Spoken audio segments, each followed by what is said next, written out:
편하게.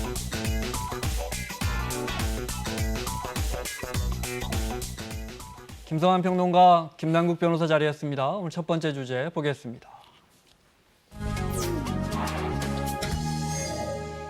낮에 멀쩡하게 주차해둔 투싼 차량이 새벽에 연기가 나더니 불이 붙었습니다. 주변 차량들까지 번져서 다 탔는데 그 상황이 모두 CCTV에 담겨 있는데, 그리고 국과수의 감정 결과도 나왔는데 현대차는 고객에게 어떻게 대응했을지 좀 보겠습니다. 먼저 화재 영상 보겠습니다.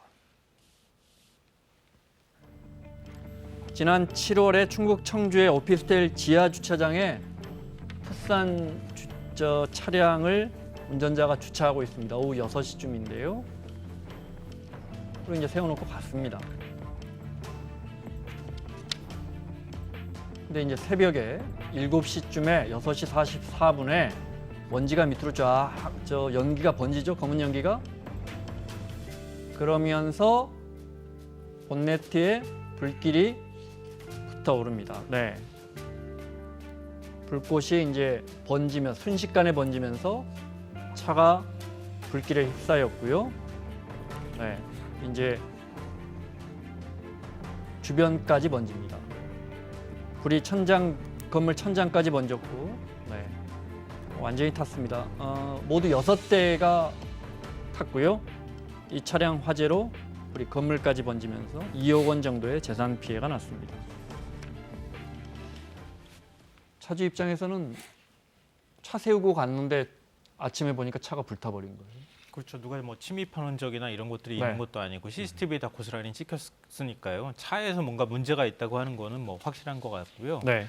근데 지금 이제 이 차를 산 지가 1년 반밖에 안 된 2018년형 8년형 투싼. 예. 그러니까 이유를 알 수가 없는 거죠. 왜 네. 새 차에서 불이 났는가? 그리고 또 지금 불이 나기 전에 정기 점검을 받았다고 합니다. 그때도 아무 이상이 없었는데 불이 났으니까 지금 뭔가 문제가 있는 거 아니냐 이런 얘기가 나오는 거죠. 네. 그래서 CCTV를 보면 정황은 나오지만 뭐 정확하게 확인해야 되니까 국과수에 의뢰를 했고 국과수의 의견이 나왔죠. 네, 한 달 만에 좀 결론이 나왔는데요. ABS 모듈에서 발화가 시작되었다라고 이렇게 국과수 결론이 나왔습니다. 네. 그러니까 차량 내부에서 발화가 시작되었다라는 것은 좀 확인이 되었는데요. 네. 국과수에서 판단하는 좀 몇 가지 근거를 좀 제시를 하고 있습니다. 네. 우선 이제 CCTV 영상을 보게 되면 네. 다른 어떤 외부 흔이 없이 차량 내부에서 발화가 된 것을 좀 확인을 네. 할 수가 있고요. 연결전선 한 곳에서 단라큰, 단라큰이라는 게 이제 합선이죠. 합선에 네. 의한 곳이라는 것들이 발견되었다라는 것이고요. 네. 또 거기에 더해서 이제 ABS 모듈 기판을 보니까 앞과 뒷면이 전부 다 이렇게 화재로 탄 흔적을 발견할 수 있었다라고 합니다. 네. 그런데 그러니까 저기서 불 붙었다 이 말이죠. 네, 그런데 이제 네. 문제는 국과수에서 결론을 확실하게 내주지 않아서 ABS 모듈에서 발화된 건 맞는데 원인이 무엇인지는 모르겠다라고 또 이야기를 하고 있어서 또 논란이 되고 있습니다. 네. 그러니까 국과수에서 거기서 불이 붙었지만 왜 붙었는지는 모르겠다. 네. 자, 전문가의 이야기 이어서 들어보겠습니다. 모듈레이터 안쪽에서 합선돼서 먼저 쇼트됐고 그러다 보니까 배선이 그 다음에 따라갔다 이렇게 보는 겁니다. ABS 모듈 내 자체의 결함이다 보이죠. 단라큰의 위치나 이런 것들을 정확히 지정했다는 것은 원인이 여기다라는 하나의 뜻이기 때문에 이렇게 정확히 나오는 경우가 아주 많지는 않다고 볼 수가 있습니다. 자, 이게 화재가 7월이었죠.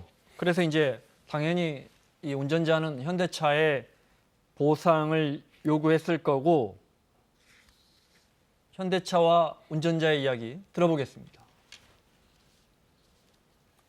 자체적으로 검사를 해봤지만 그 원인을 알 수 없다라고 이렇게 답변한 원인을 알 수 없으므로 지금 당장 그 배상을 하기 어렵다, 기다려달라 계속 이렇게 얘기를 했었습니다. 국과수 보고서는 화재 원인에 대해서 구체적으로 한정하지 않았습니다. 따라서 추가적인 조사가 필요하다는 입장이지만 고객의 어려움을 충분히 감안해서 보상안을 검토하고 있습니다. 어떻게 보셨어요? 네.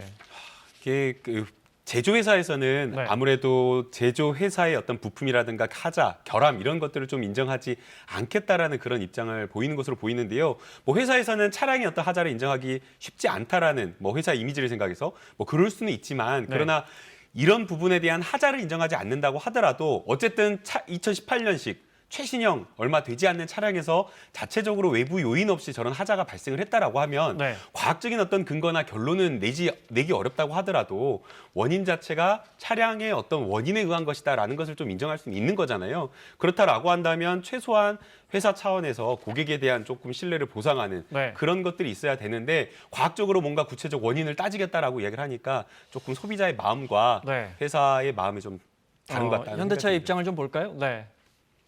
현대차의 입장은 고객과 협의해 차량 잔존 가치 내에서 보상하고, 그러니까 불타기 전에 차가 얼마 정도의 값이 되는지 가치가 되는지 그 정도를 보상하고 대차도 대신 이제 당분간 타고 다닐 차도 빌려주는 방안을 검토하고 있다. 이게 만약에 저기 CCTV에 찍혔으니까 네. 그나마 이렇게 보도도 되고 안 찍혔으면 어떻게 됐을까 싶어요. 안 지켰으면 아마 저렇게도 대책이 안 나오지 않을까 하는 그런 생각이 드는데요. 네. 왜냐하면 우리나라 법 조항상 네, 소비자를 보호하는 게 아니라 기업을 보호하는 형태로 돼 있거든요. 그렇습니다. 그러니까 우리 네. 흔히들 이제 제조물 책임법이라고 얘기하는데요. 네. 근데 그 제조물 책임법을 보면 이런 문제가 발생했을 때 소비자가 이 원인을 다 밝혀내야 되도록 돼 있는 겁니다. 그러니까 소비자가 원인이 뭐다라고 특정해서 밝히지 않는 한 그 제조한 회사는 책임을 지지 않아도 되도록 돼 있다는 거죠. 그러니까 현대자동차 입장에서 국가수 감시까지 나왔는데 이게 차량에 어떤 원인에서 발생했는지를 특정해주지 않으면 그러면 결국은 소비자가 그걸 다 네. 입증을 해야 되는 거 아니겠습니까? 그런 문제점이 여전히 여기에서도 드러나는 상황이고요. 그러니까 우리 BMW 화재 사건들 많이 났었잖아요. 그럴 때 그 이후에 제조물 책임법에서 기업이 좀 책임을 강화하는 방안으로 개정 법안이 올라가 있지만 지금 여전히 국회에 계류 중인 상황입니다. 네. 자,